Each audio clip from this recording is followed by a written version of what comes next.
Welcome to Chetan Bharat learning. Let's continue with our chapter. अब मैं आती हूँ एक नई टर्म पर। वैसे मैंने इसका जिक्र कर दिया ट्रॉफिक लेवल्स का, और मैंने आपको बता भी दिया कि प्रोड्यूसर्स बनेंगे first trophic level, then we have got the primary consumers जो कि सेकेंड ट्रॉफिक बनेंगे, सेकेंड ट्रॉफिक लेवल बनेंगे, then the secondary consumers which form the third trophic level, then so on tertiary consumer, and then there is apex predator. यहाँ इस example से, इस आपको pyramid से बड़ा ही क्लियर हो जाता है। अब आप देख रहे हो ये पिरामिड की शेप में है, यानी कि जैसे जैसे हम ऊपर जाते जा रहे हैं नंबर ऑफ ऑर्गेनिजम्स कम होता जा रहा है। सबसे ज़्यादा हैं प्लांट्स, फिर कम हो गए प्राइमरी कंज्यूमर्स, फिर उसके बाद secondary consumers, tertiary consumers, and then the apex consumers जिन्हें हम क्वाटरनरी कंज्यूमर्स भी कहते हैं, पर बहुत सारी बुक्स इस टर्म को नहीं भी यूज़ करती, राइट। सो एपेक्स प्रेडेटर भी है वहाँ पे। अब जो हमारे प्रोड्यूसर्स हैं ये अपनी एनर्जी लेते हैं कहाँ से? अभी हमने बात की थी, ये यूज़ करते हैं सन को, यानी कि ये यूज़ करते हैं सोलर एनर्जी को, ठीक है जी।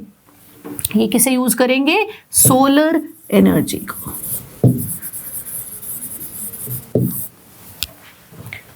अब यहाँ पर जो आज हम बात डिस्कस करने वाले हैं वो है बहुत ही इंपॉर्टेंट, और उसे कहेंगे हम द 10% लॉ, ठीक है।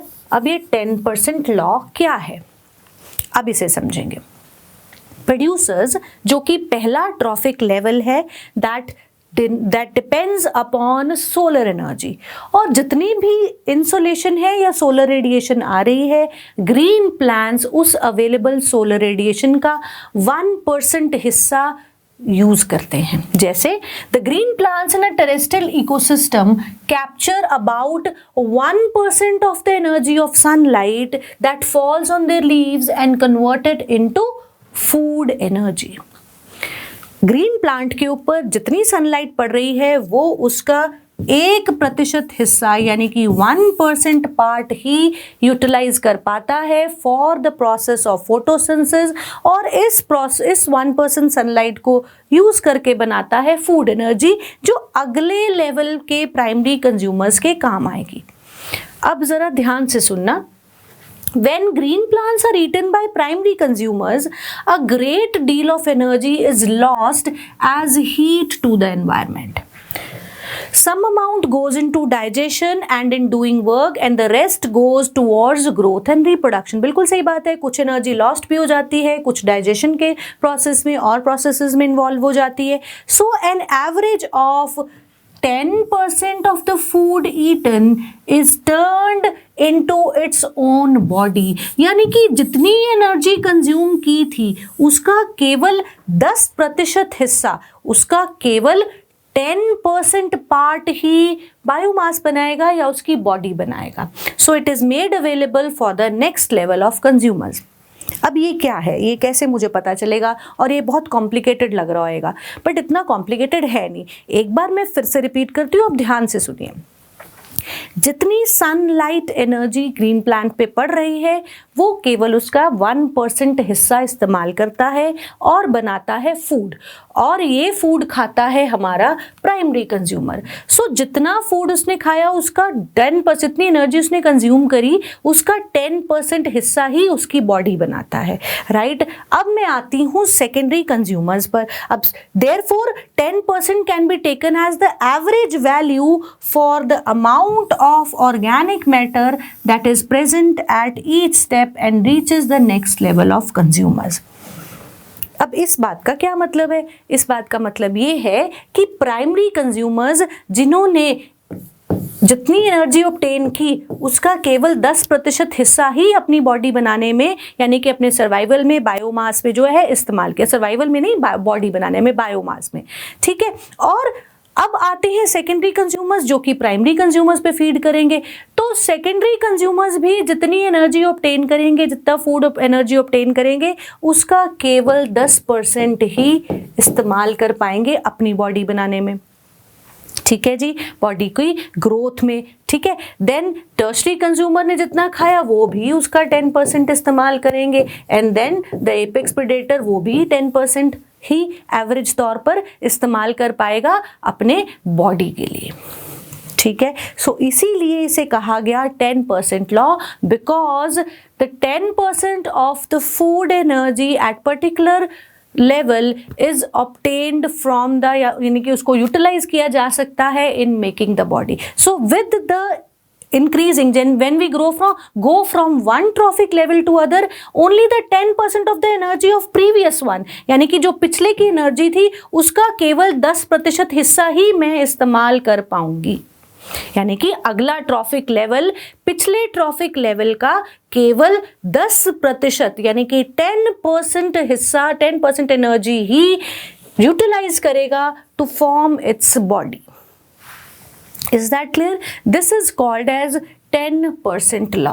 अब 10% लॉ को समझने के लिए ना हम कुछ एग्जाम्पल भी ले सकते हैं। ठीक, जैसे मैं सबसे पहले यहाँ पर आती हूँ इस पर, सपोज यहाँ पर मैंने परसेंटेज बता दी, यहाँ पर सपोज लाइट और केमिकल एनर्जी जो है वो 100% इस्तेमाल कर ली, किसने? प्रोड्यूसर ने। अब इस 100% का केवल 10% हिस्सा ही ऊपर पहुंचेगा in the form of energy, और जब हम सेकेंड लेवल ऑफ कंज्यूमर पर जाएंगे तो इस 10% का 10% यानी कि कितना बना? 1%। ठीक जी, सो फिर हम इस 1% का, इस 1 का 10% ही ऊपर पहुंच पाएगा। ठीक जी, तो क्या बनेगा? 0.1% ही एनर्जी जो है पहुंच पाएगी थर्ड लेवल कंज्यूमर तक। जैसे इसको ना हम एक और एग्जांपल लेके अच्छे से समझ सकते हैं। देखो कैसे, सपोज यहां पर है हमारे पास जो प्रोड्यूसर है, उसने सपोज 10,000 जूल्स ऑफ एनर्जी का जो इस्तेमाल करा जब उसने लाइट एनर्जी ली, सन एनर्जी ली। ठीक, अब कितनी joules of energy first level पर बनेगी? कितनी बनेगी? इस 10,000 जूल्स का 10%। तो देखें 10,000 है ना, 10,000 इंटू 10/100। ठीक, याद ये रखना है फर्क कहाँ है, पेपर में क्वेश्चन कैसे पूछा जा सकता है कि प्रोड्यूसर्स कितना परसेंट सोलर एनर्जी यूज करें। रिमेंबर दे यूटिलाइज 1%, पर प्रोड्यूसर के बाद हर सब्सिक्वेंट लेवल पर कितनी इन्वॉल्वमेंट है, कितनी यूटिलाइजेशन है? 10% of the previous level, 10% of the previous level, उससे पहले वाले लेवल का। वापस आ जाओ क्वेश्चन पर, 10,000 जूल था, 10,000 का 10% निकालेंगे तो जरा कटिंग कर लेंगे।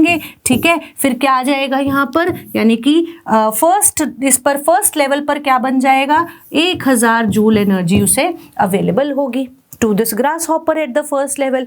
अब आती हूँ फ्रॉग पर जो कि सेकेंड लेवल है। अब वो लेगा इस 1,000 जूल का 10%। ठीक है, जरा देख लें, 1,000 है, 1,000 है, इंटू 10/100, तो फिर से हम निकालेंगे, यानी कि ये इस्तेमाल कर पाएगा, अपने बायोमास में ऐड कर पाएगा। इसको कितनी एनर्जी मिलेगी? 100 जूल्स ऑफ एनर्जी। ठीक, अब आ गए ऊपर स्नेक थर्ड लेवल, उसने इस 100 जूल्स का 10% इस्तेमाल करना है। 100 इंटू 10/100, तो क्या बचा? सिर्फ 10 जूल एनर्जी। ये है सारी कहानी 10% लॉ की। ठीक जी, तो ये 10% लॉ जो है आप याद रखेंगे, एग्जाम पॉइंट ऑफ व्यू से ये इंपॉर्टेंट है। जनरली क्वेश्चन दे दिया जाता है कि सपोज ग्रीन प्लांट ने 10,000 जूल्स ऑफ एनर्जी ऑब्टेन कर ली, what would be the energy at the third trophic level. तो आप पहले जो है ध्यान रखेंगे कि थर्ड ट्रॉफिक लेवल है तो 10% जो है हमने इसका रिड्यूस करते जाना है, उतनी जो है अवेलेबिलिटी होगी। ओके, 10% मतलब प्रीवियस लेवल का जो है वो हम इस्तेमाल कर पाते हैं हर अगले लेवल पर, और ग्रीन प्लांट्स जो हैं वो 1% ऑफ सनलाइट एनर्जी यूटिलाइज कर पाते हैं। Right, so there are generally greater number of individuals at the lower level, producers हमेशा ज़्यादा हैं। Right, so the greater number is of the producers. The length and complexity of food chains vary greatly. जैसे मैंने कहा complexity है food chains की, और इसी कम्प्लेक्सिटी को हमने नाम दिया है फूड वेब का। तो अब जब हम ये ट्रॉफिक लेवल्स पढ़ रहे हैं तो दो चीज़ें जो हैं हमें फ्लो ऑफ एनर्जी से समझ आती है। सबसे पहली बात, firstly the flow of energy is unidirectional. अब इसका क्या मतलब है? एनर्जी हमेशा प्रोड्यूसर्स से अगले लेवल पर जाएगी। ऐसा नहीं होगा कि वापस सन से जो है वो प्लांट्स को एनर्जी मिल गई, नो ऐसा नहीं है। ठीक, तो there is unidirectional flow of energy and side by side दूसरी इंपॉर्टेंट चीज जो है, हम इस पिरामिड ऑफ एनर्जी के बारे में क्या याद रखेंगे, the energy available at each trophic level gets diminished progressively. बिल्कुल सही बात है, 10% रहती जा रही है प्रीवियस लेवल की, तो डिमिनिश होती जा रही है, कम होती जा रही है। कहाँ, यहाँ 10,000 जूल ऑफ एनर्जी था, यहाँ पर 1000 जूल रह गया, 100 जूल्स और फिर 10 joules. So energy with the subsequent trophic levels क्या होती जा रही है, डिमिनिश होती जाती है due to loss of energy at each level.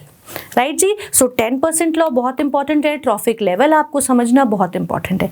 अब डिफरेंट ट्रॉफिक लेवल्स के साथ जो चीज एसोसिएटेड है ना, एक और इंपॉर्टेंट टॉपिक एसोसिएटेड है, दैट इज बायोमैग्निफिकेशन।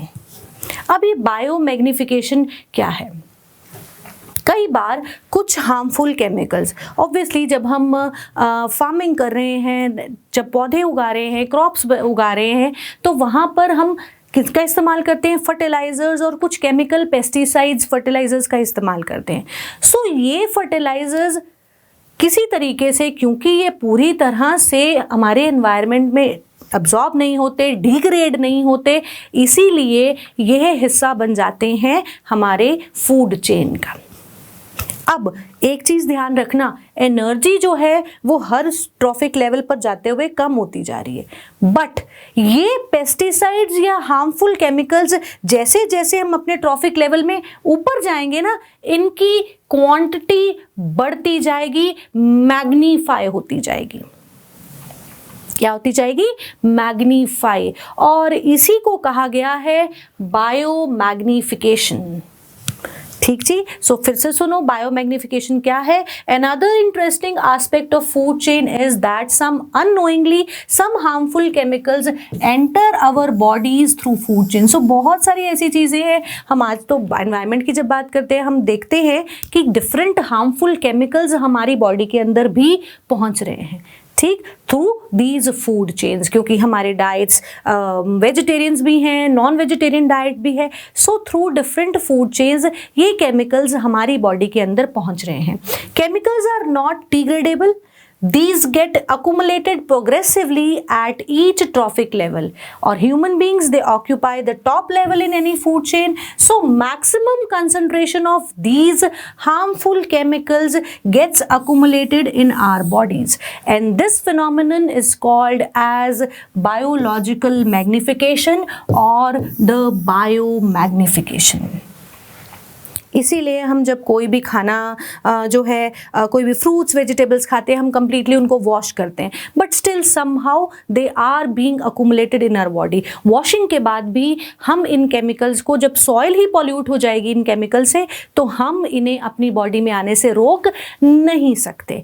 इसीलिए आज के टाइम में एनवायरमेंटलिस्ट और सभी देशों के सभी मिनिस्टर्स हाई लेवल जो है समिट्स करते हैं, ताकि हम इस्तेमाल इन पॉल्यूटेंट्स का कम करें, एनवायरनमेंट को तो बचाएं, साथ में अपनी हेल्थ को भी बचाएं। ठीक है, इसीलिए हम आज बहुत सारे टर्म्स का इस्तेमाल करते हैं। ऑर्गेनिक फार्मिंग की बात करते हैं, ठीक है, जीरो रिडक्शन फार्मिंग की बात करते हैं, जहाँ पे ऑर्गेनिक फार्मिंग में हम फर्टिलाइजर्स का इस्तेमाल ही नहीं करते। ठीक है, तो ये सब क्यों किया जा रहा है, क्योंकि बायोमैग्निफिकेशन की वजह से हम ह्यूमंस बींग्स जो कि टॉप लेवल पर एग्जिस्ट करते हैं, उनके अंदर केमिकल्स की क्वांटिटी अकुमुलेट हो जाती है। सो बायोमैग्निफिकेशन या बायो अकुमुलेशन भी कहते हैं इसको। So when we move from the lower trophic levels, from the producer level to the higher levels, there is magnification in the level of poisonous chemicals, and this is called as biomagnification. ठीक जी, अपने इसी chapter का हम बचा हुआ हिस्सा अपने next video में करेंगे। तब तक पढ़ते रहिए एंड थैंक यू।